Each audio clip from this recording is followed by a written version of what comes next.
نسمة نورانا والله يا كوكي. عامله ايه؟ معلش تعبناكي صح خالص. انا مبسوطه معاكي النهارده بجد قوي. طب ايه رايك في اسم البودكاست انساني؟ حلو قوي. اول ما بعتي وقلتي يا جماعه بودكاست جديد لا حسيت انه وي نيد ذس، احنا محتاجين قوي فكره الانسانيه، لان الموضوع رايح بينا في حته مش انسانيه خالص. صح. فعايزين يعني نرجع نفتكر القواعد كده. القواعد اللي كل واحد فينا بيكتشفها على طريقته، بيزد على بيعيش ايه، بيزد على القصه. طب عايزين نعرفك، عايزين نعرف نسمة. عايز تعرفي ايه؟ عايزين بصي، احنا في انساني بنحاول، يعني احنا لسه ما لقيناش 100% الاتجاه بتاعنا، وان احنا عايزين نعرف كل شخصية ازاي، لانه البني ادم سوفيستيكيتد قوي على ان احنا ناخده في حلقة ونقعد نسأله شوية اسئلة نعرف بيها هو مين.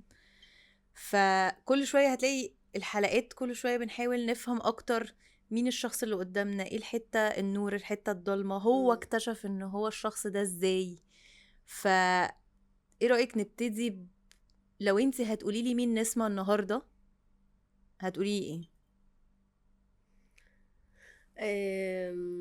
انا لسه بكتشف نفسي.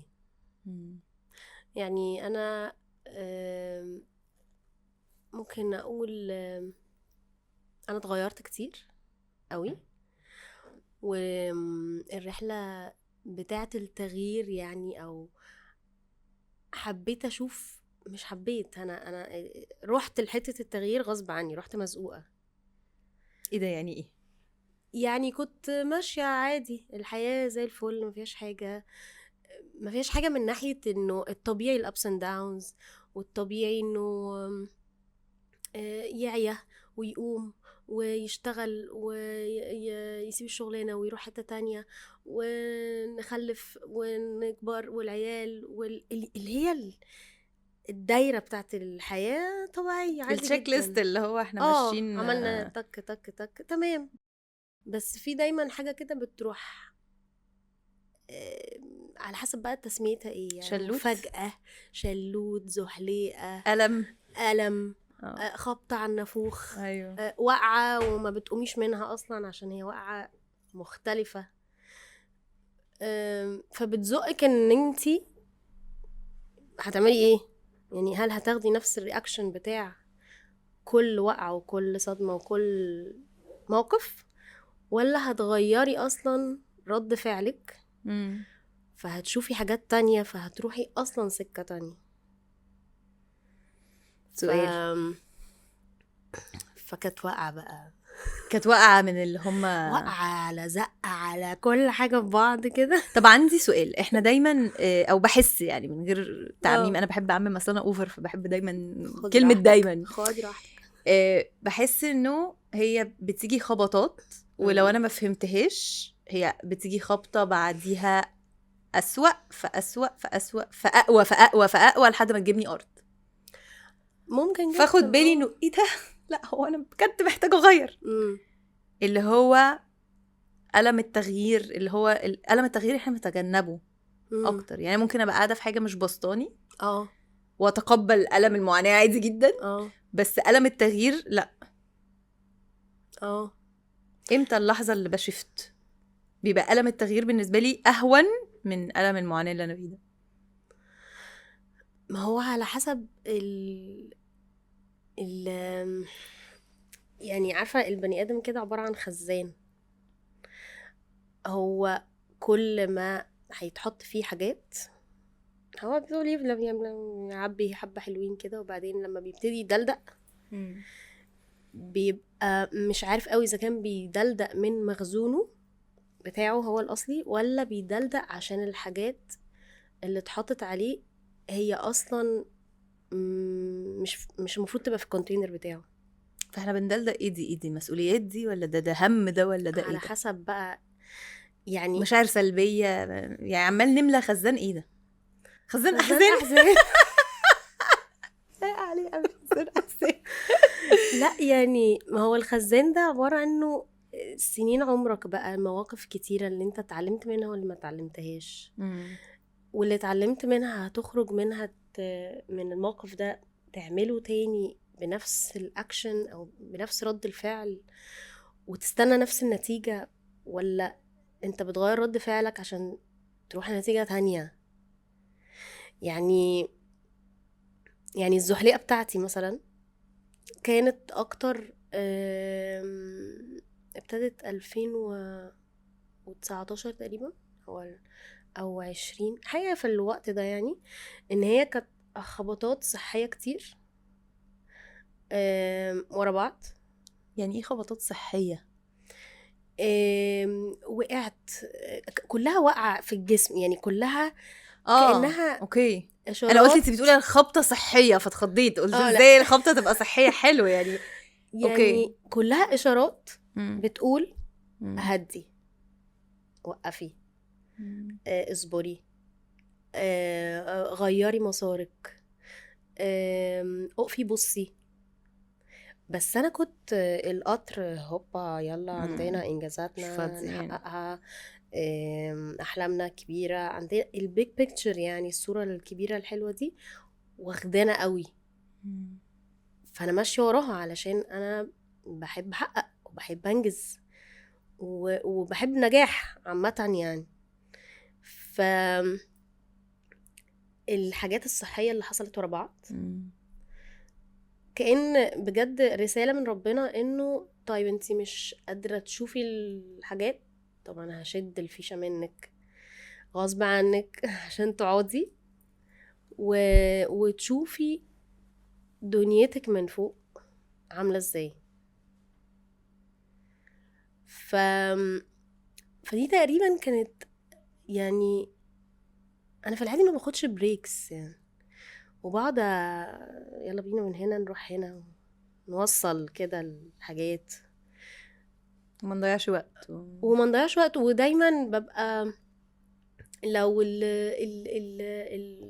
الطريق ده قرب يخلص او قرب انا شايفه خلاص نهايته قربت، هنروح عاملين كده، نروح لخط تاني، طريق تاني. وممكن ما نمسكش الطريق من اوله، لا ممكن نمسك من النص، نروح داخلين كده طريق. ما كنتش بضيع وقت، وكنت دايما بهد يعني في فيجن معينه، انا مش هضيع وقت، انا طالما حسيت انه حلوه الخطه دي هعملها. مم. بس ما كانش في بالي بقى خالص ان ربنا عنده خطط تانية. ف... ففكرة انه انا ماشية بخططي، لا هو انا مش ماشية بخططي، انا ماشية ربنا مفهمني انها خططي بس هي خططه، ومفهم انه هو مفهمني ان دي شطارتي بس ده توفيقه. ماشي. ف ومفهمني ان انا يعني انا كده ماشية بسعى وبحقق وكده، بس دي برضو بتاعته يعني مش بتاعتي. فلما قعدت خالص بقى والفيشة اتشدت خالص بقى، اللي هو طب اقعدي على السرير حلوة كده مم. لقيت انه لا انا محتاجة اقعد اتهد شوية عشان افكر ولوحدي. انا عايزة البريك يبقى لوحدي، ربنا حطيني في الحتة دي انه اقعدي حبة حلوين. ومن بقى الوقت ده الحاجات بقى ابتدت تتداول بقى، اللي هو هم كتير البريكس ابتدت تكتر. البريكس اللي بتكتر. طب الخناقه اللي بتبقى هنا دي، اللي هو انا عايزه اعمل بس انت لازم اخد بريك، فربنا عايزني اشد الفرامل في نفس الوقت، مش عارفه ان ربنا هو اللي عايزني اشد الفرامل، لا بس الوقت هيضيع فانا لازم اعمل. الشد والجذب في المرحله دي كان شكله ايه؟ كان مرعب. اه. كان عكس اصلا طبيعتي. انا كنت فاكره انها طبيعتي، بس هو انا غيرت من طبيعتي لغايه ما وصلت الحته فاكره ان دي طبيعتي. والاحتياج انك توصلي للحته الجديده اللي هي ده الاحتياج بتاع النجاح والها ده انا اللي خلقته. هو طبيعة يعني اكتشافاتي اكتشافاتي العزيزة على قلبي قوي يعني ان هو ده اصلا مش الطبيعة، مش ده اصلا اللي المفروض نبقاه يعني، مش ده اصلا الديفولت بتاع اليوم والحياة والسنة والعمر، ومش ده مش ده اللي المفروض قوي يبقى كده. فهي الخناقة دي فضلت شغالة سنين، ان انا تايهة وان انا مش عارفة اعمل اللي انا عايزاه، عشان انا عندي حلم كبير. انا احلامي يعني لما بحلم يلا نحلم. فالحلم لما كبر قوي قوي قوي، طب ما انا لازم اشتغل له بقى. انا لازم يلا ناكسلريت الحاجات ونحط بنزين كتير ونهيئ كل حاجة حوالينا علشان تساعدنا نروح للحتة اللي احنا شايفينها دي. والخناقة شغالة، والخناقات اكشلي هي مش خناقة واحدة، هي خناقات واصوات من جوه، ناس كتير بتتكلم هنا واحاسيس داخلية كتيرة، وكأني بتخانق مع نسمة الصغيرة عايزة ايه ونسمة الكبيرة عايزة ايه. نسمة البنت الابنة يعني مطلوب منها حاجة معينة، نسمة الزوجة المفروض تبقى في شكل معين، نسمة الأخت ممكن برضو يبقى ليها شكل معين، نسمة الأم ليها شكل معين. ففي بعزقة كده. النسمة بقى لنسمة مش شايفاها بقى، مش موجودة، مش شايفاها. هي تايهة تماما بقى وسط ايه المفروض، ايه اللي لازم، ايه اللي ينفع وايه اللي عيب وايه اللي يصح وايه اللي ما يصحش وايه اللي في المربعات بقى بتاعت دي. في حين ان نسمة اصلا الطبيعي بتاعها ان هي اصلا ما بتحبش المربعات، ما بتحبش ان حد يحطها في حتة، بتحب تبقى موجودة بس كل شوية في حتة، وكل شوية في حتة دي انا اكتشفتها يعني انه ملهاش علاقة بالاستقرار، لا هي ليها علاقة بانه انا كده. يعني كتير كان في ما بيني وما بين نفسي خناقة، هو انا ليه ما بقعدش في شغلانة، هو انا ليه عمالة اتنطط ما بين الحاجات، هو انا ليه احلامي كتير، هو انا ليه احلامي كبيرة وببقى عايزة احققها قوي كأنها هي هتحصل. هو انا ليه عمالة احكم على نفسي كده؟ ده سؤال. يعني ليه قاعدة بتحكمي على اللي جواكي؟ دي أصوات من جوه دماغي ونوعا ما عدم تصديق، عدم إيمان شوية بنفسي، وعدم ثقة في نفسي. اوكي. فكأن بالظبط انا في الخناقة دي بحاول اثبت حاجات كتيرة قوي ليا ولغيري، انه لا انا بعرف اعمل حاجات، ما انا عايزة اتشاف، انا عايزة ابقى متشافة بالطريقة اللي انا عايزاها. فالحلم مش جاي من القلب قد ما هو جاي من انه انا لازم اعمل كده عشان افولفل حاجة معينة، افولفل بقى رغبة معينة، افولفل الحلم بتاع البنت الصغيرة اللي هي بتغني من وهي صغيرة جدا وكبرت في الحتة دي والنزاعات اللي حوالين الحلم ده كانت كبيرة قوي، فكان في نوع من التمرد اني لا على فكرة بقى انا هنجح. بغض النظر بقى عن مين بيقول ايه، نظرة مين ايه، الكلام الداخلي طبعا كان كتير، الخناقات اللي جوا كتير قوي قوي قوي قوي، والكلام النيجاتيف كتير قوي، في حين انه يعني بكمل، بس في حاجة مش aligned، في نوع من التذبذب ونوع من عدم الأمان وعدم الثقة في الخطوات، مع ان الخطوات بتتم، بس في عدم ثقة، في عدم أمان، في حاجة مش صح كده، تحسي ان انت سميها بقى whatever. كان نفسك تبقي حاسة بإيه؟ كان نفسي ابقى حاسة بأمان أكتر في الخطوات دي. و... وان انا ابقى حساها اكتر ما ابقى عايزه احققها. يعني ساعات الواحد بيبقى مش بعقلي، بقلبي، بإحساسي، مشاعري. هي فيها مشاعر بس مش 100% مشاعر، فيها نسبة تحقيق اكتر للإيجو، مش لحلم البنت الصغيرة. فالحاجات بتتوه في النص، يعني الحاجات بتاخد لها سكك كتير كده لغاية ما تقعدي توصلي لمراحل معينة. في كل مرحلة مثلا أبص على نفسي وأشوف تمام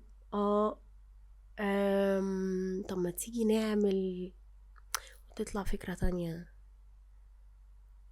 نحقق فيها حاجة تانية، أو تبقى الحاجات كلها شغالة كده مع بعض parallel، عشان احنا مالتي تاسكرز قد الدنيا. ايوه. وهنبقى قد الدنيا. فيحصل ايه بقى كنتيجة؟ ان انا ضغط عليا، فالكونتينر بتاعي مليان قوي قوي، فتحصل مشاكل صحية، انهيار. انهيار بقى جسدي ونفسي وذهني، انهيار انه السيستم كله عمال انا ضغط عليه جامد يعني، فالسيستم ضرب، بيقع. السيستم بيضرب، حرام عليكي. ايوه. افسلي. فالجسم وقع. كذا حاجة صحية، نفسيا كذا حاجة، اللي هو طب ايه ده، هو انا I lost it ولا ايه؟ طب هو انا ازاي مش واثقة في نفسي؟ طب انا ازاي مش مؤمنة بيا؟ طب انا ازاي مش مؤمنة بحلمي؟ طب هو انا تعبت؟ طب هو انا يعني حتى كمان كان في، فاكرة اخر الليركس كنت كاتباها في اخر اغنية، كانت المفروض تنزل في الالبوم يعني، بس كنت بقول في فيرس كده، بقول يمكن اكون زهقت، يمكن اكون تعبت، يمكن اكون مش عارفة اكمل تاني، يمكن اكون كبرت، يمكن اكون صبرت، بس مش في مكاني.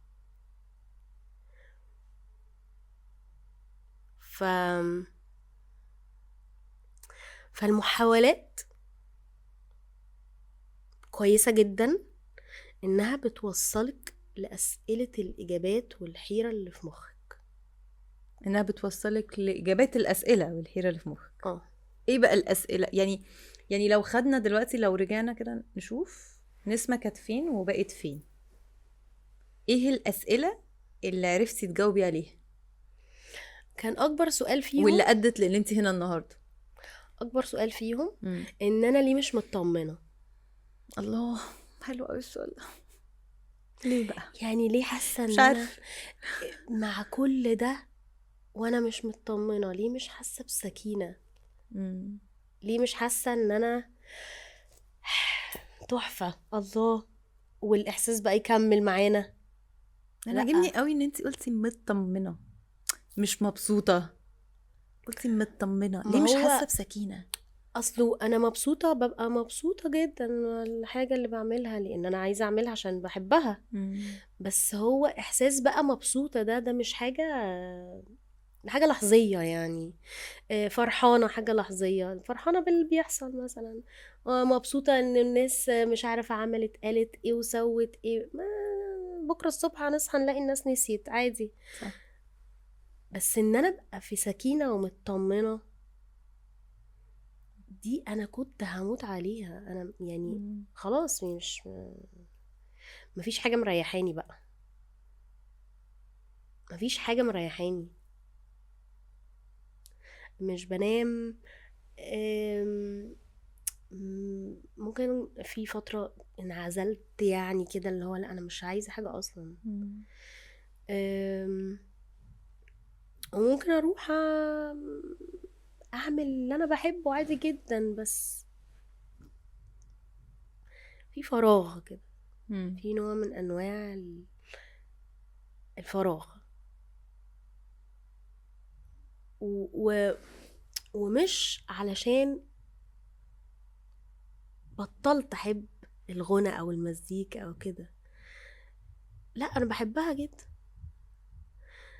بس انا بحس جدا انه اصل المزيكا والغنى ده هي تعبير عن النفس، مم. هي لغة من انواع التعبير. انا اخترت مثلا من زمان انه نسمة الصغيرة، مم. انا وانا صغيرة ما كنتش بتكلم تقريبا كتير قوي، تغني شخصية قمر، صامتة مش قادرة صامتة. اتخيل، مش قادرة اتخيل اسم صغيرة بتغني. صامتة قوي. بس مثلا لما رحت يعني لما كبرت شوية ابتدى يبقى فيه الشخصية تبان يعني على اعدادي كده مثلا، اوف، على سنة اذا انت خدتي كتير، خدت يعني وقت حبة كنتي حلوين. هادية قوي. كنت هادية قوي، اوكي. هادية قوي، اه. زيادة عن اللزوم يعني. مم. بس لما فكانت طريقة التعبير بتاعتي ايه؟ مم. ان انا بغني. أيوة. والجملة بتاعت نسمة اللي بتغني دي من المدرسة، اوف. ده المتعارف عليه يعني. فلما كبرت، مم. فعارفة ما تحسي ان الناس بتديكي الايدنتيتي بتاعتك، الناس هي اللي بتقولك انت مين. اه. بس انا ما اعرفش انا مين غير لما انا النسمة اللي بغني يعني. اوكي هم قالوا لي ان انا اللي بغني، بس انا ممكن ابقى حاجات تانية كتير طبعا. غير، بس مش بس نسمة اللي بتغني. مم. ف فما دخلت برضو الكلية فنون جميلة، كان بالنسبة لي الله، ده أنا في ال في ال في م- في مستنقع الفنون كلها، فاهمة؟ ايوه. كل حاجة في الكلية دي فتحت عيني على الفن أصلا نفسه، مم. الفن بممارساته، تمثيل شغال، غنى شغال، رسم شغال، حاجات كتير قوي يعني. فكلها كانت الله بتلمسك، ها انت؟ بتلمسني بطريقة رهيبة، اللي هو انا لقيت I نفسي يا جماعة. fit، انا ده لقيت مكاني. مكاني، ده هو دي الحتة اللي انا ده ملعبي. امم. لو مش هعبر بالغنى هعبر على المسرح، همثل، لو مش هعبر بالتمثيل هعبر بالرسم، لو فكان في لعب كده بلعب. ف وكنت برضو يعني في وقت الكلية كنت بمارس ساعتها مارشال ارت، حاجة فنون قتالية اسمها ايكيدو. اه اكيد طبعا. اه فكان ده بالنسبة لي برضو حاجة انت بتعبري عن بتمس نفسك. قوي روحي، امم. فكأني بالظبط منغمسة في حركات بقى جسدية وصوتية كل حاجة إبداع يعني شامل كامل كل حاجة. ف... فحسيت الحالة دي كانت لاقي عليا. دي جامعة. وخرجت من الجامعة قلت بس أنا ده الحاجات الكتير، التنطيط الحلو ده. حاجات الكتير فيها تعبير. و... وعارفة لما تبقي ما عندكيش إجابة معينة انت مين فيهم، بس لما اوصل للإجابة بتاعت على فكرة مش لازم تبقي حاجة واحدة. وصلتي للإجابة دي امتى؟ السنه اللي فاتت. صح؟ بس عايزه اتاكد، اصل انا حاسه الاجابه دي يعني بيوصلها متاخر قوي. فانك قدرتي تشوفي في الجامعه كل ده. بس اللي هو لا، ما انت لازم تبقي حاجه. فين انت؟ مين لحد دلوقتي بنفكر كده. انت لازم تبقي حاجه. لازم ايه تبقي الحاجه حاجة. اللي انت عايزاها؟ طب ما انا مش عارفه الحاجه. وفضلت سنين طويله قوي بقى، انا مين انا مين انا مين انا انهي واحده، انا مين فيهم، انا بنت مين يا دادا. انا عايزه قالب طول الوقت اديني ستيكر، اديني القالب بتاعي. اديني ستيكر احط على اديني باجي اقول القالب للناس ان بتاعي. ده انا. ف ووصلت انه طب انا كلهم على فكره عادي، وانا مقتنعه انه ربنا خلق البني ادم بمهارات كتيره. شوف انت هتكبر مهاراتك لفين، بشخصيه، بس تشوف انت هتطور شخصيتك لفين. صح. باخلاق، وشوف انت هتطور اخلاقك لفين. وده انت دي حياتك، شوف انت هتعيشها ازاي بقى. ولما نتوفى تبقى تعالى بقى وريني انت جيت عامل ايه في نفسك، طورت من نفسك ازاي، فجاي تقابلني ازاي. بالاخلاق بقى، بان انت حطيت ايه في الكونتينر بتاعك، مليته عبس يعني ولا مليته حاجات. فالكونتينر ده بيفضل يتملي. انتي ابتديتي، انتي دلوقتي تقدري تقولي يعني، قولي لي مثلا من بعد الجامعه شكل الكونتينر بتاعك كان ايه، دلوقتي بقى ايه؟ بعد الجامعه شكل الكونتينر بتاعي كان ابتديت بقى مرحله انه انا عايزه اتعلم حاجات كتير جدا. وانا بحب اتعلم قوي يعني. انا طول الوقت بحب، دايما بيبقى في حاجه كده بتشدني اروح اخد لها كورس، اثبت لها وقت كده اسمع عنها اكتر. ماشي. ففي الجامعه كنت بتعلمي كتير. وبعد الجامعه يلا نتعلم كتير كتير كتير حاجات كتير. حلو. وابتديت بقى اقول ايه، طب يلا بينا بقى نجرب نستخدم الحاجات اللي بنتعلمها دي. حلو. فحطيت بقى في حتت كتيره. في مزيكا تمام، كورسز كتيره ومسرح وبتاع. وحبيت بقى يبقى عندي انا يعني نوعا ما خارجه متخرجه من كليه عمليه قوي وابداعيه قوي.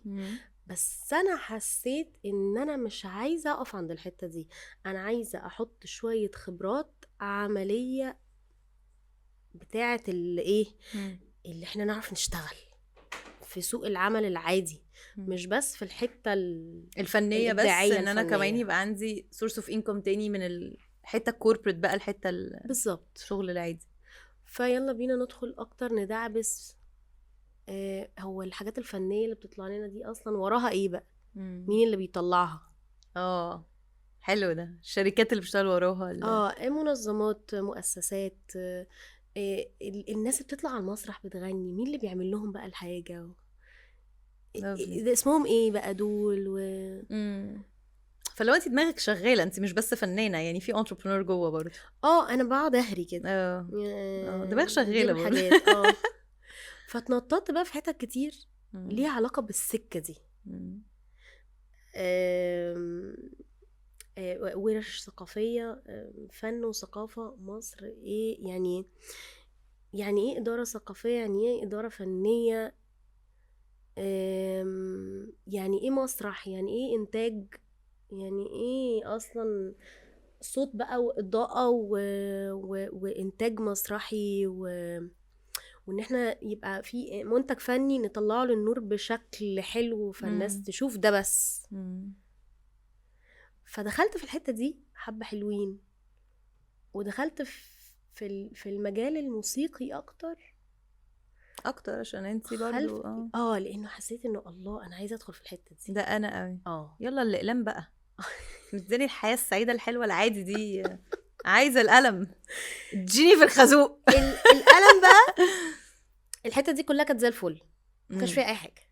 فانتي يعني كده انتي ماشيه صح، ماشيه تمام قوي. ورا ايه انا عايزه اعمل ايه، واحساسي الداخلي بيقول لي روح فين، وماشيه وراه. والاحساس ساعتها كان شغال وصاحي وسمعاه وموجهك موجهني حلو قوي، واضح. وانا سعيده بيه، واحنا الاتنين aligned. اه فضلنا ماشيين ماشيين ماشيين ماشيين، وبعدين فجأة الدنيا عطلت. اتجوزت بقى وخلفت والعيال ورحت سايبه بقى خالص الكارير ده، يلا شفت كارير تماما عشان في عيال. فرحت رايحه على حته الحضانات. اللي هو يلا بينا ده عشان نروح مع الولاد، عشان منطقي. انا ما بعرفش اقعد في البيت. انا مخي شغال اكتر واسرع مني، فانا عايزه اعمل حاجه. بس مش عايزه طبعا نسمة الشخص اللي هو البرفكشنست شويه، اللي بيبقى عايز يطمن ان الدنيا ماشيه زي ما هو عايز، بقالب العيال بقالب البيت بكده ده. فيلا بينا هنروح مشفتين كل حاجه، نعمل حاجه تليق على الفريم اللي احنا عايشين فيه دلوقتي. فتدينا الامان وان انا عامله اللي عليا، وفي نفس الوقت انا بفرق برضه، يعني عماله اتنطط كده. دخلت لي قعدت حبه حلوين في الحضانات. وبعدين وقت الحضانات جات لي الخبطه الاولى بتاعه الصحه. والحضانه برضو لا دي ما كانش فيها اي حاجه. الحضانه كانت زي الفل والدنيا ماشيه تمام، وانا كنت حبها قوي، يا عيال كتير فاهمه. بس الوقعه نفسها كانت غريبه. يعني انا كنت نايمه في بيتنا عادي جدا ما فيش اي حاجه. قمت من ما تفهميش ايه اللي يعني انا ساعتها كنت بشتغل كتير قوي، وفي نفس الوقت ماشيه بارلل للمزيكا. انا ماشيه يلا اغاني، يلا كولابوريشنز، يلا نروح نسجل اعلانات، يلا نروح نصور فيديو كليب مش عارف فين. ففي شقلباز، فاللي هو حاصل لوجيستكس، عيال لوجيستكس، اكل لوجيستكس، ده مسيطره على الدنيا كلها. خيوط كلها اخترق الكوكب. تلاقوش everything under control. وبعدين فجأة وقاتي ما فيش حاجة under control أصلا يعني. فكانت وقعة جامدة ومش مفهومة، question mark كبيرة قد الدنيا كده. فقعدت حبة فيها لو مش فاهمة حاجة.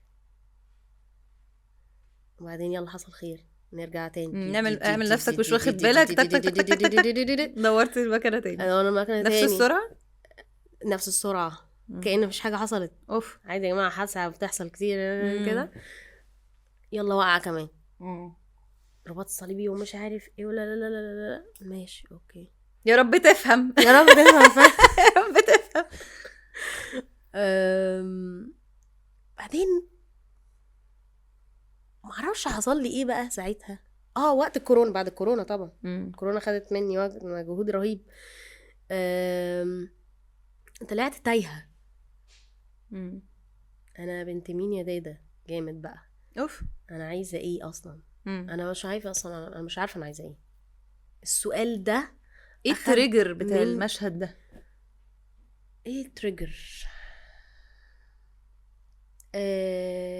قعدي لوحدي في الكورونا بقى. انه واحد ياخد ويدي مع مخه كتير من غير بحث، بيبقى فيه لوبس كده، مش بتودي في حتة. يعني ايه من غير بحث؟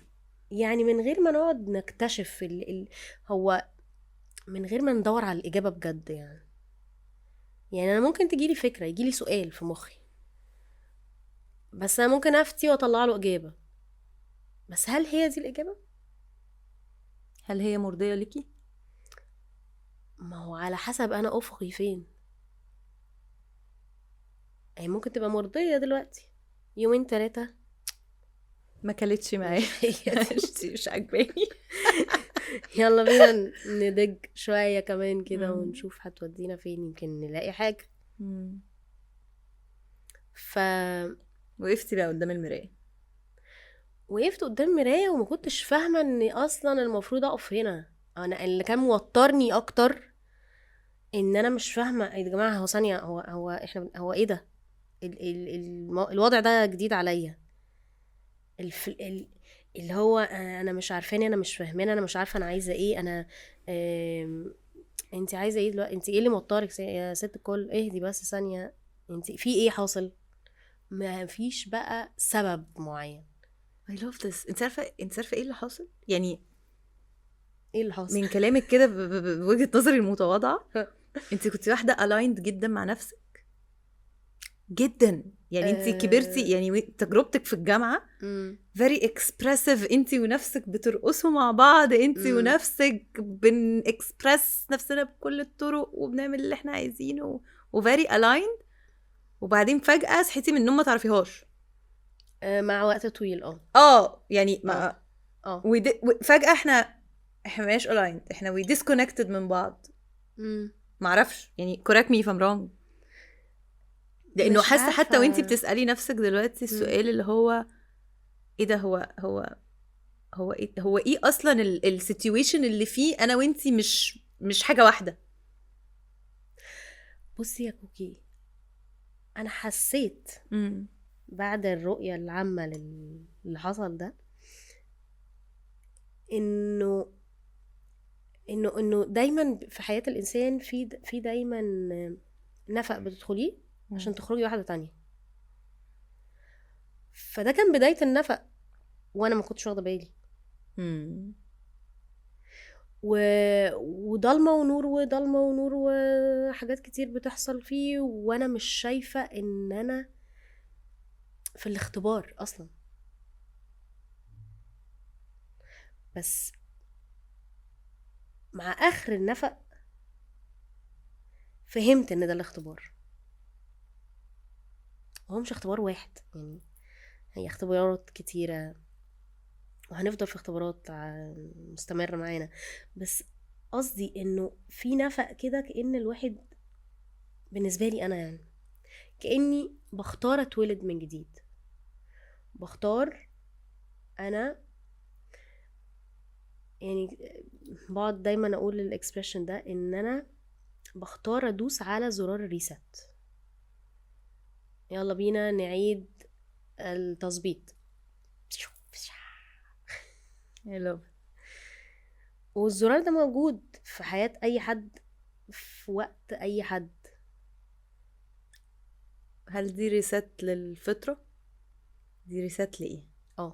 امم هي ريست، إعادة تظبيط وإعادة هيكلة، لأني فطرتي أصلا إيه، من غير بقى الحاجات اللي دخلت كتير واللي اتغيرت وظبطناها وعملناها. لا لا، تعالوا نشبهها بحتة تانية. الكلكعه بتاعت انا لازم ابان بشكل معين، انا لازم اعمل حاجات معينه، الكلكعه بتاعت المفروضات، المفروضات، الإيجو، الشكل العام، المجتمع، التربية، الحاجات اللوازم، الحاجات اللي دخلت عملت شوية دوشه. فاحنا عايزين بقى نفكها. وانا لما كنت لاقيه نفسي قوي وقت الجامعه وبعد الجامعه بحبه حلوين برضو، انا بقى السنين اللي فاتت دي كنت بدور مش alignment. انا كنت مش بدور على حاجه ان الحاجات تبقى aligned، لا انا بدور على حاجه ان الحاجات تبقى منسجمه. انا عايزه ابقى اللايرز بتاعتي كلها بالفيرجنز بتاعتي كلها، بنسمة الصغيرة ونسمة المراهقة ونسمة الكبيرة والمواقف والأحلام، الحاجات كلها تبقى منسجمة. أنا الانسجام ده بيحسسني إنه أنا مع بعض، أنا كلي كده في حتة، أنا مع بعض حتة واحدة. هارموني كده، في منسجمين مع بعض. كده انسجام كده. ايه اللي يخلق الانسجام ده؟ في حالتي انا اللي انا جربته ان انا اشتغلت على قلبي وعلى جسمي وعلى نفسيتي وروحي وعقلي. انا محتاجه ان الحاجات دي كلها تبقى مع بعض. قلبي بقى هلينه ازاي، هعمل فيه ايه، هحط فيه ايه واشيل منه ايه، مخي افكاري دي عامله ازاي، هشيل منها نيجاتيف واحط منها حاجات بوزيتيف، شويه حاجات ايجابيه ومطمئنه، وافكار ملهاش علاقه بزمان وملهاش علاقه ببكره. انا عايزه افكار ليها علاقه بدلوقتي، عشان دلوقتي هو ده اللي هيطمني. روحي بقى بنفسيتي، ان انا ابقى في سلام، ان انا ابقى مطمنه. ازاي بقى؟ لما لما تواصلت بقى مع ربنا جدا، لما تواصلت مع حته بالفطره، هي حته في الفطره عند كل واحد فينا، بس هي بتوه بقى مع الدنيا ومع كل الشقلباظات اللي احنا فيها دي. بس وانس ان انتي ترجعي تمسكي تاني في الحبل ده، بحس انه تمام، انا مسكت الحبل. عملتي ايه؟ ابتديتي منين؟ احكي لنا.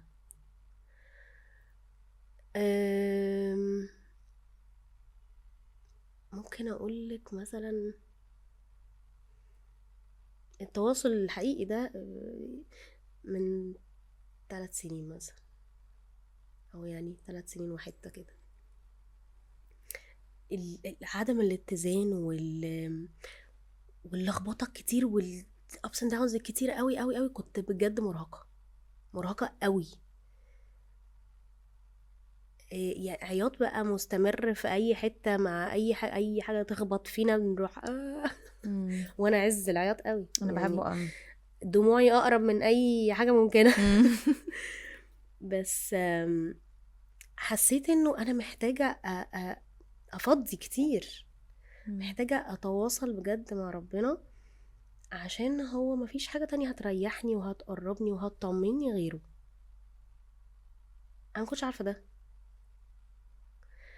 بس لما مسكت في الحبل ده حسيت انه انا لا حول ولا قوة، يعني ما فيش بني ادم يعني على الله خالص يعني. احنا على الله جدا. ف فصلاتي كانت بان انا محتاجة دعم، انا مش عارفة اعمل ايه. حسيتي بضعفك بجد؟ ضعف يعني ما فيش بقى يعني رسم ورسمنا، عبرنا بكل الطرق، ثيرابي واخدنا، كوتشنج واخدنا، ومشيت في كل السكك بتاعت انا عايزه الاقيني، انا مش لاقياني، انا تهت. فما كانش ما كانش حتى بلاننج انه طب بصي بقى نسمع، احنا هنبلان، احنا هنروح السكه دي، وما ظبطتش نروح دي، مش بتاع ده، بتاع قلبك ده. فانا دخلت الباب، والباب بجد مفتوح قوي، مفتوح قوي لاي حد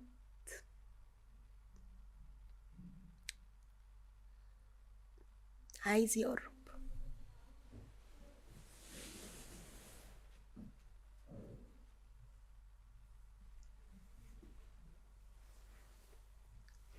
الحمد لله.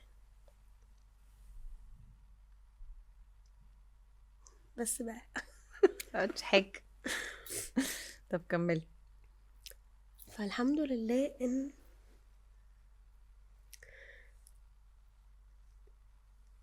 يعني الصلاة نفسها، ان انتي محتاجة ان انا كنت محتاجة ان حد يبقى سامعني، وانه حد يبقى شايفني زي ما انا كده. وقابلني. ف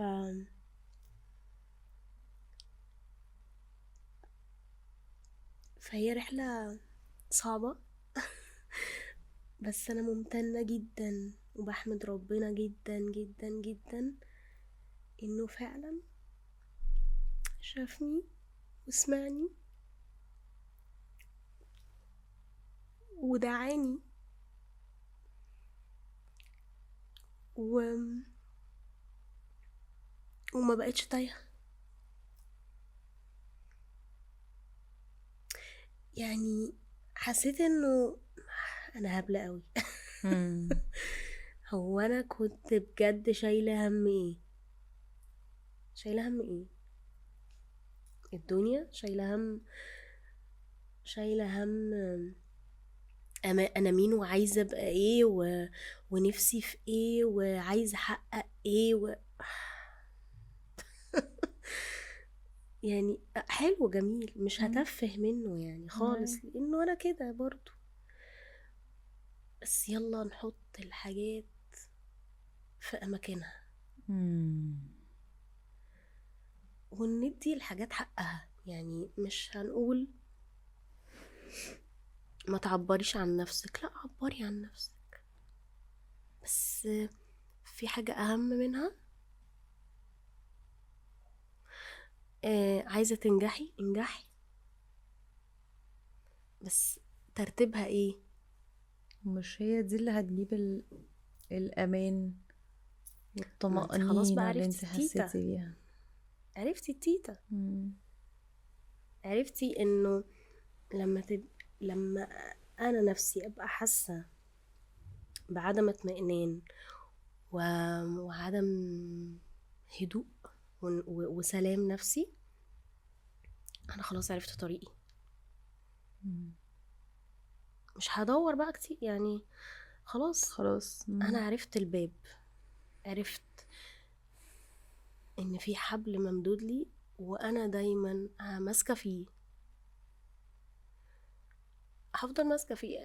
ايدي فكت شويه، تمام حصل خير، هشد وهفضل ماسكه فيه. انه الاحساس بتاع الطمأنينة والسكينة ده رزق كبير قوي قوي قوي قوي. وانا بقول لنفسي طالما جربتيه يا نسمة ما تسيبيهوش. انا اعتقد ان اكبر غلطة بنعملها ان احنا بنربط احساس الطمأنينة والسكينة ده انه ممكن يجي من بني ادم. ممكن، بس مش دائم. انا ما اعتقدش انه ممكن يجي من بني ادم، يعني هو غصب عننا بنتخدع ان هو ممكن يجي من اشخاص. مش هيجي من اشخاص مش بنفس الدرجة. يعني انا وانتي هو بني ادمين بنحب بعض، اصحاب، ما بيننا علاقة طيبة جدا، بس عادي البني ادمين بتتغير. صح. بس الامان يعني ممكن عادي جدا تصحي الصبح تقولي لا، ما انا الصراحة مش يعني حسيت انه في كده موقف حصل، فانا I will step back مثلا، هاخد لي سبيس شوية. فالناس بتتغير، صح. الناس بتتغير، بس في حاجة واحدة في الكون ده كله عمرها ما هتتغير، هي وجود ربنا بال... بالوزن بتاع هو المطمئن، صح. هو السلام، هو السكينة، مفيش حاجة تانية. طب وقرار الحجاب؟ قرار الحجاب ده مفاجأة ليا وللجميع، عشان ما كنتش مخططه له اصلا. وايه اللي حصل؟ آم، انا كنت عند اختي في الرياض، و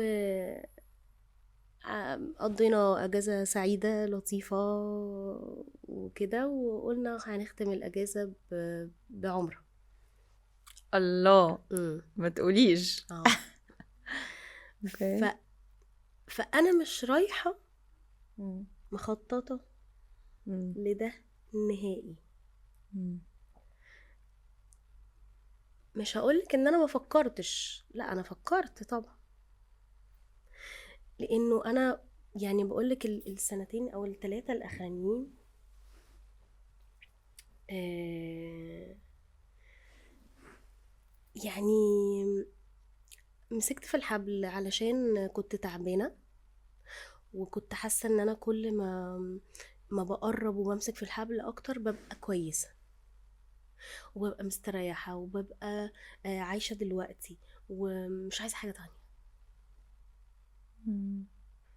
اي حاجة تانية هتيجي والله جت ما جاتش حصل خير. عادي، acceptance، حياة اه قبول لكل حاجة. فالحجاب انا رحت العمرة، وانا برضو بحب قوي يعني النسمة اللي جوه بتحب تعمل الحاجات بشكل حلو، يعني في حتة كده. فانا قلت ايه ده، الله، تخيلي بقى لو انتي اتحجبتي لما تروحي العمرة، ده هيبقى يوم 1/1.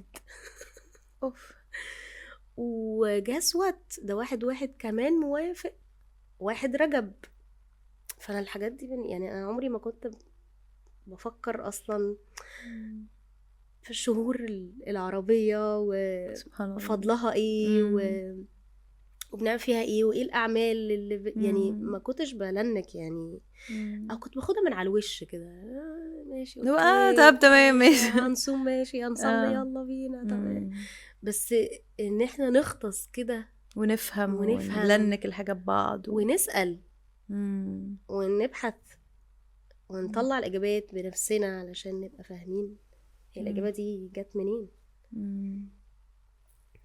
أم، فعجبتني قوي اللقطة بتاعت ايه ده، أول يوم في السنة وكمان 1 رجب، وعرفت انه ده فضل رجب حاجة جميلة قوي، طب يلا بقى حسنات زيادة. الله.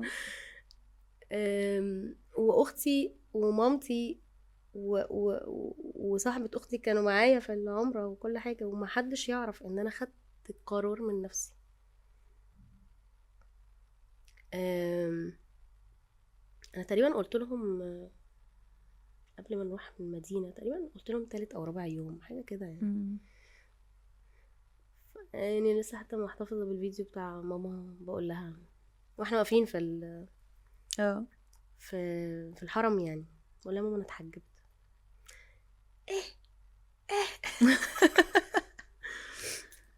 كان ايه احساسها؟ كانت مبسوطة طبعا، مم. مبسوطة، وقبل ما تبقى مبسوطة تقريبا مطمنة. مم. بس أنا بالنسبة لي الصراحة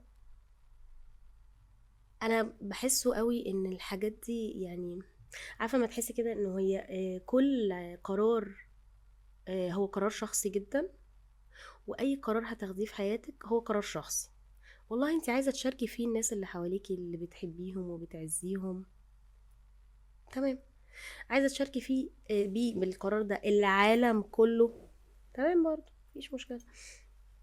بس هو قبل اي حاجة هو انتي اللي لازم يبقى تاخدي القرار مع القرار نفسك. نابع بقوة انه محدش له دخل في الموضوع ده، مم. ده قراري انا. مم. و... ونوعا ما برضو فكرة انه شوية من الأسئلة بتاعت أنا مين وعايزة إيه وهلاقي نفسي إزاي وإمتى وكده، القرار لما أخدته أنا حسيت بقوة، يعني إيه ده، أنا إزاي هعمل كده، مم. أنا إزاي عملت كده. ما كانش فيه بقى أي أفكار من ناحية إنه طب وهتعملي ايه، طب والايه، طب معرفش، عشان ربنا هيدبرها. اه معرفش. فدماغك ما كانتش بتطلع الافكار دي اللي هو طب هتعملي ايه، طب هتكملي ازاي، طب الغنى، طب الحياة، طب الناس، طب كل الحاجات دي. بصي انا حتى موضوع يعني حتى موضوع الغنى بالنسبه لي انا بحبه، بس عارفه بجد لما تخلصي الطاقه، مم. عارفه ما توصلي لحته انه انا مش عارفه اذا كنت عايزه اعبر بالطريقه دي تاني ولا لا. انا مم. مش عارفه على فكره، مش عارفه. ايوه. بندن مع نفسي جدا، بغني مع العيال وبعمل جدا، بس هل انا عايزه اعمل نفس الشكل؟ معرفش. معرفش. وده سؤال مش مسبب لي اي ضغط، او ان انا مش يعني الضغط بتاعه مش ان انا يلا بينا نسمع ندور على الاجابه بسرعه. اه. لا، مش يعني والله لو حسيت انه هي دي الطريقه اوكي. مم. لو جالي الاحساس بتاعي اللي انا بثق فيه جدا بتاع الانر فيلينج ده، الانر جادز ده، الاحساس اللي هو دايما بوصله كده بالنسبه لي عندي طول حياتي، والله لو لقيت البوصله متجهه هناك هروح. لو لقيت انه في خير ليا في الحته دي هروح. طول ما انا مش شايفه مش بعرف اتحرك قوي دلوقتي دلوقتي. زمان كنت بتقاوحي وتتحركي. زمان حاسه بحاله تسليم دلوقتي اللي هو بص يا جماعه، طول ما انا مش شايفه، مفيش حد بيجري ورايا، مفيش حاجه اه, بتضغط عليا. ولعلمك يعني السؤال بقى طبعا الثقافه بتاعتنا الجميله، انه مم. آم، السؤال كتير يعني طبعا بتسألني انت كده مش هتغني تاني، انت كده مش هتغني، انت مش هتغني بقى، انت مش... طب ما فين بقى مش عارف ايه يا جماعه، ما يعني معرفش على فكره. لما اعرف بقول لكم. معرفش. وفي والثقافه المرتبطه بانه طالما اتحجبت اكيد مش هتغني. اه. ايوه. انا عن نفسي بحثت في الموضوع ده، عشان انا ما بيني وبين نفسي برضو انا عايزه برضو يعني على الاقل اقف على الارض. يعني يمكن اكون مش لاقيه الاجابه 100% اللي انهي بيها مرحله السؤال، بس انا بحثت على فكره وسالت ودورت انا ما بعرفش اقعد، ما بعرفش اقعد ساكته يعني. لازم يا مخي هيشتغل، مم. مش لازم يا مخي، هو مخي هيشتغل. هيشتغل. مخي هيشتغل ده اه. العادي. ولو مخي او احساسي راح في حته هروح وراه، والله مم. لقيت في حاجه عجباني، مش بقى عجباني، في حاجه مريحاني، ايوه. في حاجه مريحاني، ده شفت يلا رهيب. بينا. هو شفت رهيب. انت شايفه الشفت من عجباني لمريحاني. مم. انا هنا بدماغي، انا هنا باحساسي، مم. بس لما احساسك بيشتغل بتشغلي دماغك. يعني انت بالظبط. بقى يعني هي مريحاني، طب بالظبط. نروح نبحث بقى بالظبط. ندور بالظبط. ف I love how انه لا ده شفت رهيب. طب لو في واحدة دلوقتي في المرحلة اللي انت كنتي فيها، اللي هي الدوشة، التوهان، الأقلام عمالة تيجي وهي مش فاهمة الدنيا بتلطش فيها كده ليه، ونفسها توصل لمرحلة الاطمئنان دي، تعمل ايه؟ هي محتاجه تمشي في نفس السكه، مش هينفع اقول لها تعمل ايه. يعني لو هنقول من بره، يعني انت قلتي حاجة حلوة قوي، قلتي عقلي، قلبي، كذا حاجة كمان. عقلي وقلبي وجسمي وروحي وروحك بالظبط، اللي هم اكشولي ونفسيتي. هم الفور سورسز اوف انرجي، 4 بطاريات اه بتوعنا اه كبني اه اه ادمين يعني، اللي هو عقلي، قلبي، روحي، جسمي. مم. لو هتقولي لها هنت في كل اريا من دول انت عملتيهم، طبعا بعد توفيق ربنا سبحانه وتعالى، لان هو يعني عارفه يهدي من يشاء. فهو سبحان الله الحمد لله. انت بتجتهدي وبتسعي، وهو كله توفيق من عند ربنا سبحانه أيوة. وتعالى. فلو في واحده في الحته دي، الاجتهاد والسعي هنا شكله ايه؟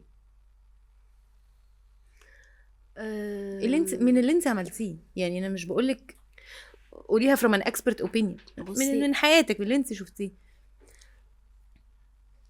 وذا انسر could be اي حاجه. فكرة الاجابه ممكن تبقى ان هي ملهاش ملك.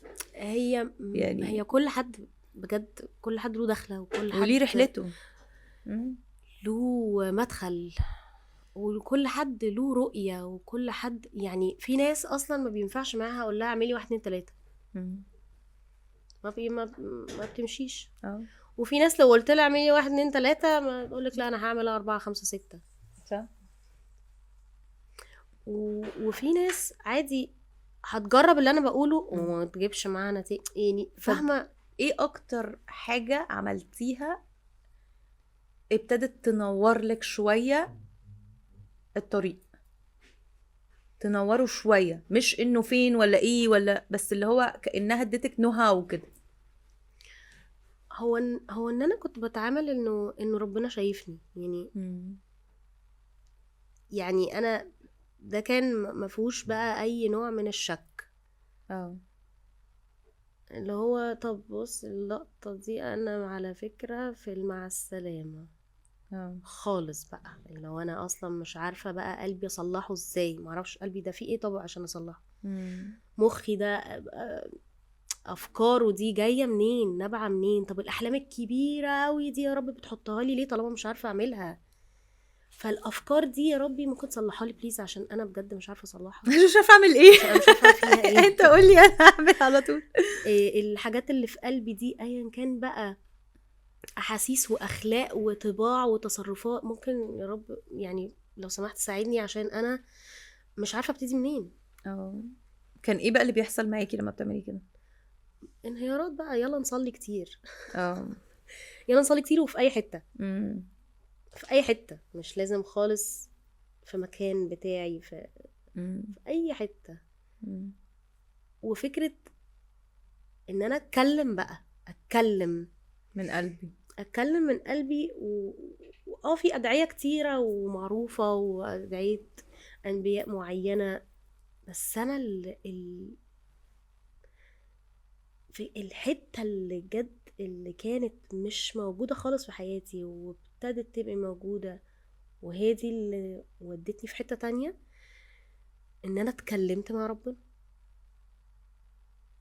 اتكلمت مع ربنا انه شايفني، وانه حاسس بيا، وانه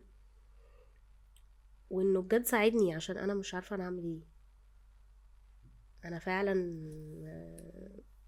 تايهه، ومعرفش التوهان ده محطوط في طريقي علشان برضو سبب معين، بس انا برضو مش شايفاه.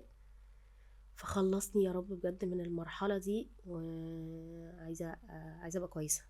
وبعدين بقى ايه اللي ابتدى يحصل معاكي؟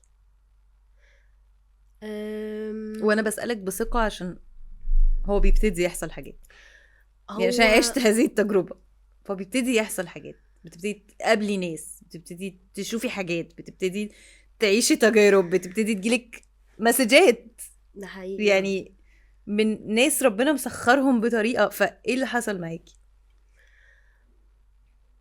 بصي، هي انا الاول ما كنتش عايزه اخد اي حاجه ان هي دي الاجابه.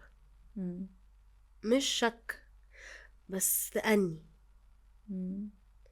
انا عايز اشوف الحاجات بالراحه من غير ما اخد فيها قرار، عشان انا عايزه بجد استنى.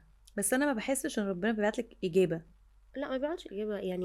هو بيبعت مفتاح لتجربه. يعني بحس ان هو بيبعت مفتاح لتجربه، فبتعيشي حاله معينه، ممكن بتديكي احساس معين، بتكملي منه تلاقي نفسك لضمتي في حاجه تانية انت مش فاهمه هي حصلت ليه. بصي، فكره ان انا اتحجب، انا لغايه دلوقتي والله العظيم بجد بقعد كتير اقول انا ما اعرفش انا ازاي ده حصل، ما اعرفش. ايوه. والسنة اللي فاتت دي مم. على قد ما هي فيها حتت تقيلة قوي قوي قوي قوي قوي حصلت عليا، على قد ان في ناس شدوني ومن غيرهم انا بحس انه قرار الحجاب جه مع ناس مم. علشان هو مش هيجي لوحده، مش يلا تحجبي او انت اخترتي الطريق ده يلا شوفي بقى عيشي بقى شوفي هتكملي فيه ازاي، لا ما انا مش هعرف اكمل لوحدي، مم. علشان هو مش حاجة سهلة. ايوه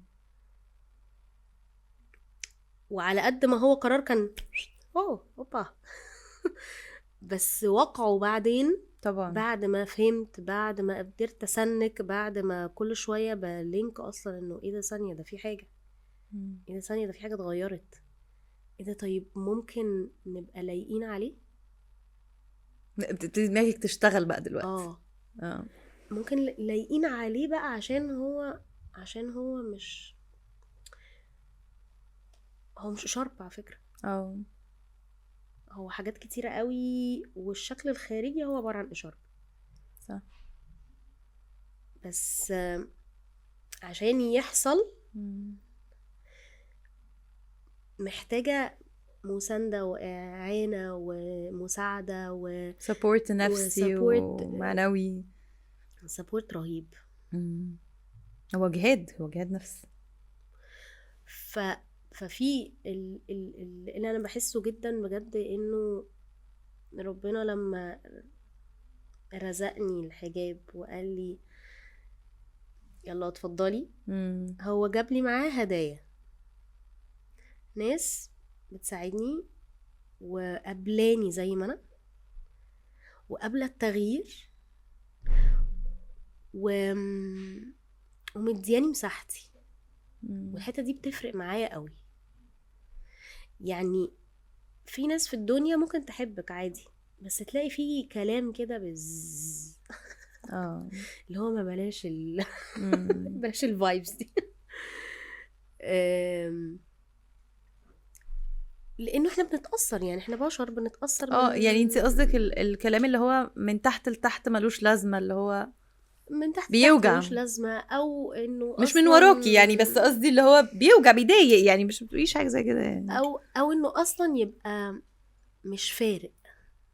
امم ففكرة القبول دي اصلا ده حاجة صعبة قوي، يعني انه انك تقبلني زي ما انك انا. تقبلني زي طبعا اه دي دي عليها حلقة تانية ان شاء الله. ليه الناس مش بتقبلنا زي ما احنا؟ لا والله والله دي طبيعة فينا ان احنا اصلا ما بنقبلش بعض. احس ان قمة الانسانية انك تقبلني زي ما انا، وما احنا مش تحكمش عارفين عليا. احنا تحكم مش عليا عارفين ليه؟ اصلا يعني ايه قبول. اه طب انت عارفة يعني ايه قبول؟ بتعلمه اتعلمتي ازاي؟ بالبحث برضو. القرآن فيه حاجات كتير قوي اه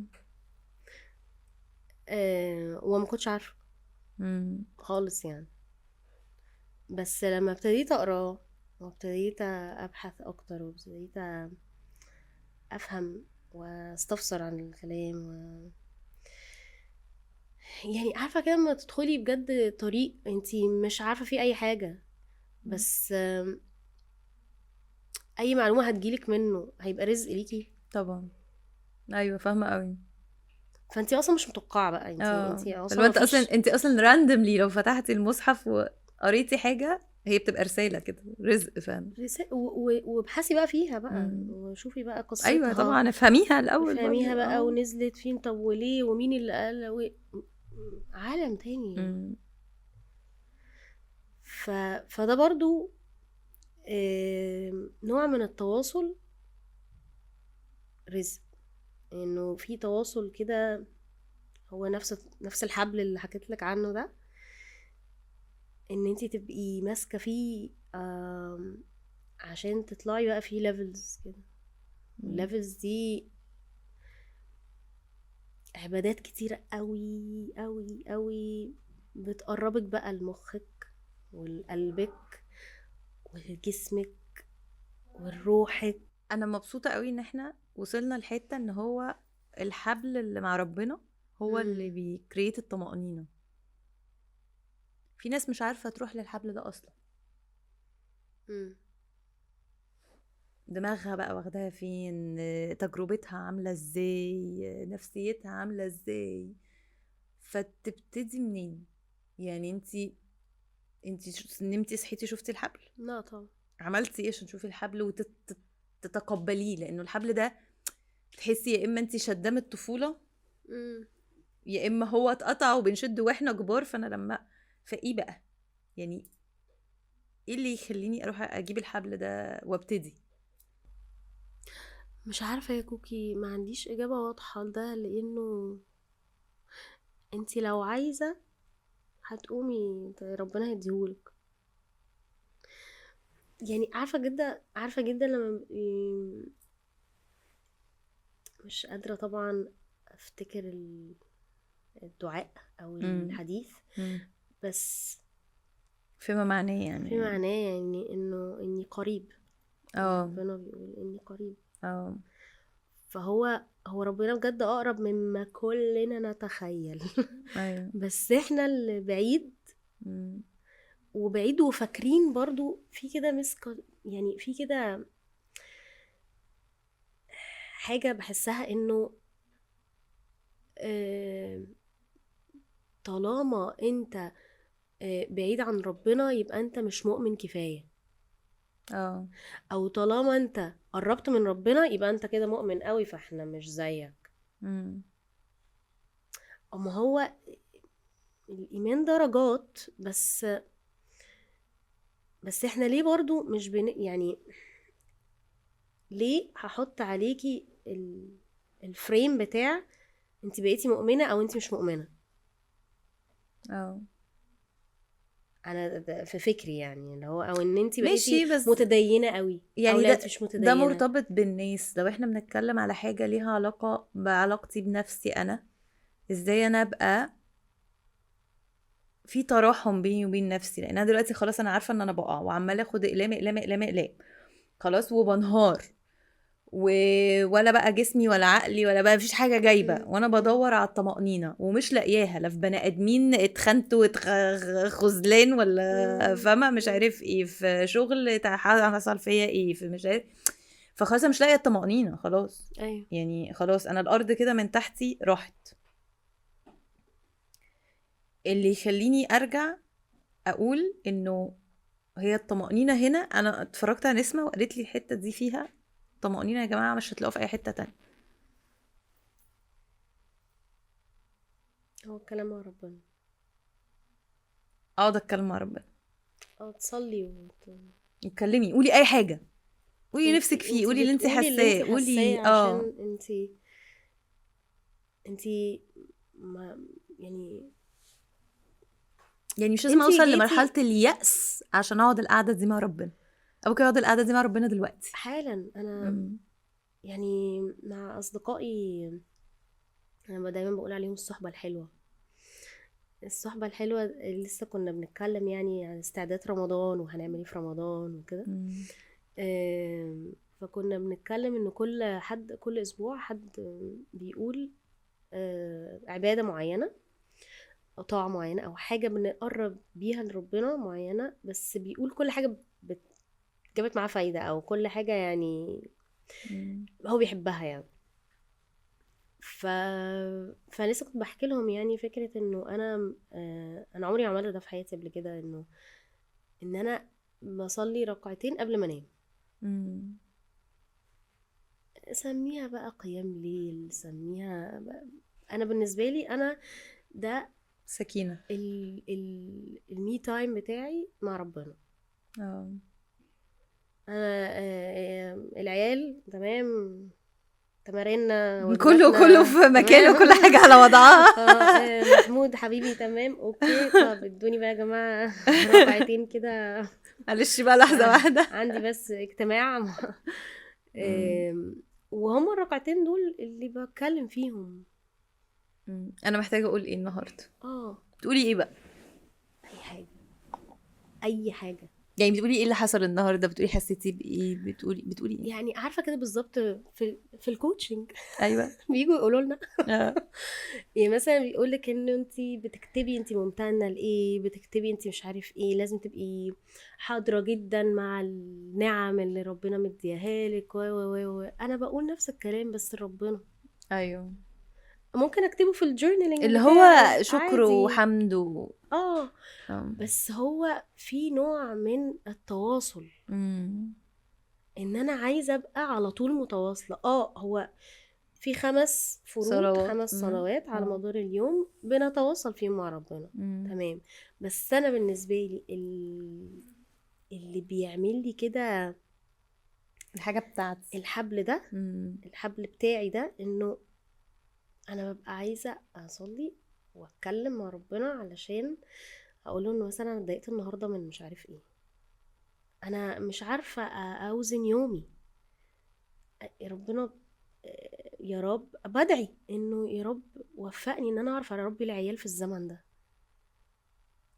وفقني اني اعرف انظم يومي واعمل فيه الحاجات اللي انا عايزه اعملها، وفقني ده بكره عندي حاجه عايزه عندي مشوار ومستثقلاه، فيا رب اصحى ما عنديش التقل ده فانزل على طول واروح والدنيا تبقى سالكه طب ولما بتعملي كده بتحسي بايه، او الافكار اللي بتجيلك ايه؟ ما لا، عايزه اعرف بفكرش الاتنين. ما بفكرش اصلا، انا مش قلت اه. الكلام اه. السلام عليكم، خلاص. انا هخش انام، صحيتي تاني يوم. هصحى. يعني بحب قوي ان دايما نذكر، يعني دايما ايوه. نقول لو هصحى اقول بسم الله يعني. مش قصدي صاحيه بحسن الظن في الله ان اللي انا طلبته ان شاء الله هيحصل، فهو تمام، فانا داخله اليوم ان ده هيحصل. جدا. اه. ان ده كده كده هيكون، يعني عارفه التو دو خلاص انا ليست انا قلت لربنا عارفه التو دو وتمام. ليست اللي بتتكتب قبل ما بننام، اه. اللي هو انا بكره عندي لا لا لا لا لا لا أمم. من الساعه كذا للساعه كذا، ان شاء الله تظبط يا رب تظبط. خلاص، ما انا دعيت ربنا انها تظبط، تظبط فاقوم اعمل اللي عليا بقى. هقوم هعملها، اه. بس هعملها بقى بايه، ازاي بقى؟ بهدوء بقى، مش خايفه، بس مش قلقانه، مش بجري، مش بجري. ايوه. مش متوترة، مش متوتره. مش اه. بعمل 500 ألف حاجة في نفس ذات الثانية. عشان خايفه من حاجه تقع، لا. يعني أنا أفتكر في فترة كده أمم. من العمر أنا مخي هو التو دو ليست. أمم. أنا يعني أنا وأنا سايقة كده أمم. بعد يلا نجري نجري نجري. ايوه. عندي 1 2 3 الساعة كذا هخلص كذا كذا كذا كذا كذا كذا، في طفلين ورا على الكنبة، حد فيهم عايز ياكل، حد عايز يغير، هنروح البيت، هنعمل ننضف، هنغسل، في كده كم زحمة. أمم. هي نفس الحاجات بتتعمل دلوقتي على فكرة عادي، بس هو انا بعملها ازاي بقى؟ بعملها بقى وانا متوكلة، بعملها وانا ده، ولا بعملها وانا متعفرطة وحاسة ان في حد بيجري ورايا، وانه ما فيش بركة كده في اليوم ولا في الوقت ولا في البتاع، والاكل اتحرق على النار يا نهار ابيض في شعبطة كده أمم. وممكن على فكرة يحصل عادي ان يبقى ورايا حاجات كتير، بس اتقبل بقى انه في حاجة وقعت. اه. عشان عارفه ليه؟ عشان انا دعيت ربنا، فهي لو فيها خير كانت حصلت. ما حصلتش، ما معلش مش رايد. معلش ممكن مش نأجلها رايد، لبكرة، عادي. لبكرة يعني، اه. ربنا يحيينا ان شاء الله بكرة الصبح أمم. نسعى نعملها. اه. وما حصلتش بكرة معلش حصل خير، أمم. ادي بقى لنفسي البراح بتاع نعمل الاسبوع الجاي على فكرة. أمم. هي لا حياة وموت، أمم. ولا في حد مستنينا على ناصية الشارع، ولا ديدلاين، ولا حد عايز مني فلوس تمام أيوة. يعني ان شاء الله. أمم. ف... فالهدوء ده نعمة. نعمة. نعمة كبيرة قوي. مم. نعمة كبيرة قوي، وما بتجيش غير بالوقعة الجامدة قوي. يعني نكتشف ان لا، هي مش مستاهلة على فكرة يا جماعة. يعني هي مش مستاهلة قوي كل الجد والقفش يعني لا، عادي. يعني ممكن نعملها واحنا مرتاحين برضو، ممكن نعملها واحنا مبسوطين. ممكن نعملها بالراحة. مم. فنتعلم اكتر، عارفة. انا كنت دايما بقعد ادعي اني يا رب ان انا ابقى كويسة من غير اختبار تقيل ما اقدرش عليه. مم. يا رب اشوف طريقي واختار اختيارات موفقة ليا من غير ما يبقى فيها اختبار تقيل انا مش يعني انا مش قده. انا مش قده. مم. في حين ان ربنا لما بيدي الاختبارات بيبقى عارف انها على لا قدر يكلف الله البني نفسا ادم الا يعني، وسعها. بس عارفه كده ما تبقي حاسه انه انا مش عايزه اشيل اكتر، انا مش عايزه. مش قادرة، فرهطت يا رب والنبي يا شجر. ف بحس انك بتبقي قد يعني بحس بالعكس، بحس ان الناس اللي ربنا بيختبرهم يعني بيجعلهم سبب يفرق في حياة ناس تانية. طبعا بحس ان احنا كلنا اسباب في حياة بعض، وبتبقى اختباراتنا وابتلاءاتنا رسالات، طبعا يعني رسالة بشكل مختلف. عشان كده طبعا بحس ان كل واحد من حقه انه يحكي قصته مهما كان حجمها ايه، مهما كان عايش ايه، فاهمة؟ لانه مم. كل واحد فينا بياخد حتة من اللي بيحصل مع الشخص التاني. فانتي بتنوري لي حاجة، يعني مم. بدل ما انا افضل قاعدة 10 سنين بقاوح في المقاوحة اللي مثلا انتي كنت بتقاوحيها من 3-4 سنين، مم. في الخناقة بتاعت لا أدي، لا مش فيش طمأنينة، لا مش لا مم. أنا مش حاسة بس بأدي برضو. يعني عارفة، أنا هسمعك النهاردة في إنساني وهبقى حاسة إنه لا، هو جزء من تراحم مع الذات إن أنا أدي نفسي فرصة إن أنا أحس اللي أنا عايزاه. مم. كفاية الخناقة بتاعت اللازم والمفروضات مم. إيه اللي هيحصل يعني؟ طب أنتي حاسة بإيه دلوقتي؟ حاسه اني اهدى كتير، حاسه ان كل حاجه اهدى، يعني مخي، جسمي، حركتي،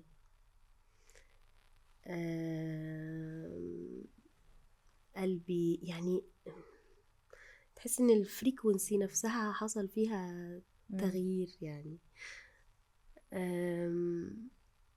هل ممكن تقولي انك وصلتي لحالة التناغم اللي انت كان نفسك توصلي لها؟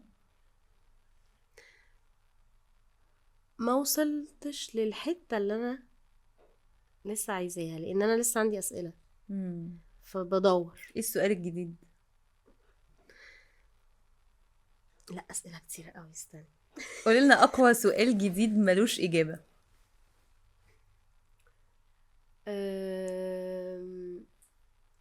اقوى سؤال جديد، انا هاممني قوي الجهاز العصبي بتاع الجهاز العصبي في البني ادم، وازاي رابط كل حاجة كل فينا حاجة طبعا بالميموريز بتاعتك. بالميموريز. فانا بيهمني قوي افهم جسمي بيتصرف ازاي مم. وجهازي العصبي بيقول لي ايه. مم. فانا مركزة قوي في الحتة دي، مركزة قوي انا جسمي بيعمل ايه مع مين، جسمي بيتصرف ازاي في انهي مكان، وده معناه ايه وبيقول لي ايه و... و... ورسالته هتصرف معاه ازاي. فده هممني قوي يعني، بقالي حابة بقرا في الموضوع وعايزة افهم فيه اكتر وعايزة ابحث فيه اكتر. اوريدي يعني بعمل كده لانه رابط حاجات كتير قوي ببعض، علم بقرآن ب... برسائل، يعني برسائل من ربنا انه الجسم ده بجد اعجاز علمي طبعا يعني. طبعا. ففكرة انه كل الحاجات دي تتلاقى بالفايبس اللي الجسم بيديها، باحساسك بالامان. ازاي جسمي حاسس بالامان مع مين، مع فين، ليه؟ ليه؟ طب يعني في فابتدي كده اختار ابقى فين واعمل ايه واحط خطوط فين، فاحافظ على طاقتي ازاي يعني. I love خدي it. بقى journey، اليوم رحلة ده كتير خطيرة، بقى. رحلة خطيرة، لا رحلة هتتبسطي فيها قوي يعني. برافو، يعني بصراحة برافو نسمة الصراحة. طب في إنساني بقى تحبي تقولي إيه للإنسانية going through the journey that you went through، في رحلتك دي تحبي تقولي لهم إيه؟ أم... انا نفسي قوي الناس تبقى الصراحة اطيب مع بعض اكتر من كده. و... والطيبة مش معناها حب، يعني الطيبة مش الحضن وان انا ابقى آه، طيبة معاكي كده. لا، الطيبة في التواصل نفسه، في حدودي. يعني انا مثلا عايزة ابقى طيبة مع كريمان، يبقى هديها حقها في ان هي تبقى اللي هي عايزاه، هقبلها. هقبلها. أنا حاسة إن حلقتك دي اسمها القبول الغير مشروط، اللي ما بيعملوش غير ربنا سبحانه وتعالى. م- هو الوحيد اللي بيقبلنا من غير اي شروط. انت مش لازم تبقي عملتي، مش لازم تبقي قلتي، مش لازم يبقى شكلك، مش لازم تبقي لابسه حجاب مش لابسه حجاب. القبول ده يعني، فوانتي بتقولي نبقى طيبين مع بعض، م- سامعه منك نقبل بعض زي ما احنا، محكمش على بعض، نصعب على بعض عادي يا جماعه. يعني احنا في ايه؟ مش لازم نبقى كلنا بنعمل صح جدا، كلنا ماشيين صح جدا، محدش فينا م- بيغلط يعني.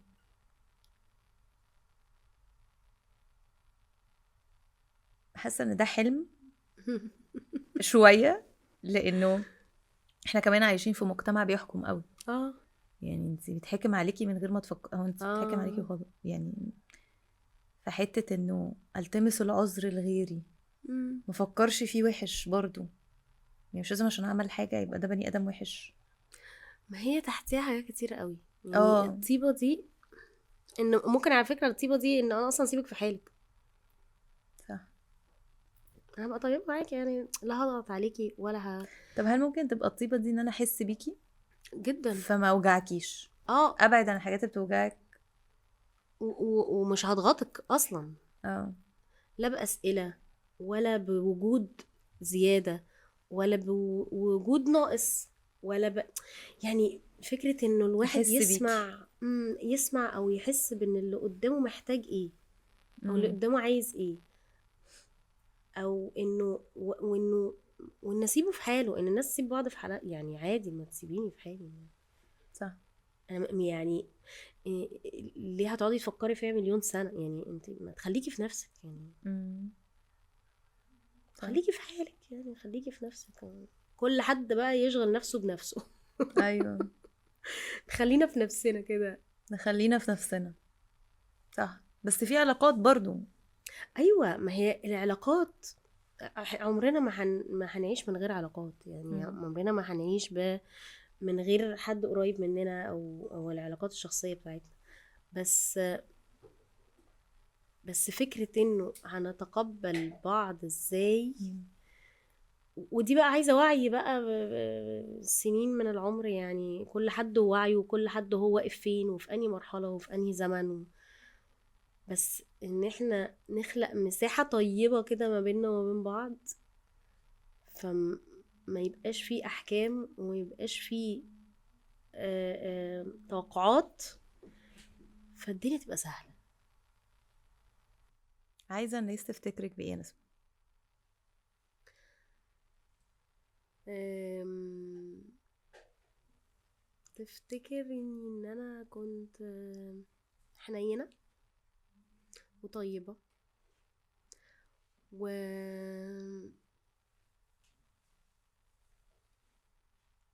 وعملت موقف ذكرى حلوة مع أي حد، أيا كان بقى ايه الذكرى دي، بس ذكرى طيبة، ذكرى